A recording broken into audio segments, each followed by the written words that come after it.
Hi అండి. ఇవాల్టి మన స్పెషల్ రెసిపీ వచ్చేసి గోంగూర ఎండి చేపలండి. చాలా చాలా బాగుంటుంది. ఒక్కసారి అయితే ఈ విధంగా ట్రై చేయండి. ఎలా చేయాలో చూపిస్తాను. ముందుగా బాండి పెట్టుకొని ఆయిల్ వేసుకొని ఆయిల్ హీట్ అయినాక పోపు దినుసులు వేసుకొని ఉల్లిపాయలు అయితే వేసేసుకోవాలి. తర్వాత ఎండి చేపలు చిన్న చిన్నగా ముక్కలుగా కట్ చేసుకొని కడిగేసుకొని శుభ్రంగా పక్కన పెట్టేసుకోవాలి.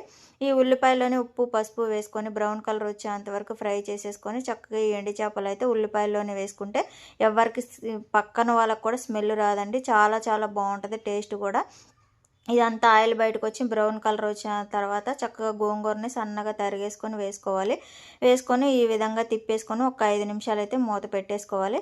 ఆయిల్ అంతా బయటకు వచ్చినాక 2-3 స్పూన్లు కారం అయితే వేసుకోవాలి. కారం ఎక్కువనే పడుతుందండి, కొంచెం చూసి వేసుకోవాలి.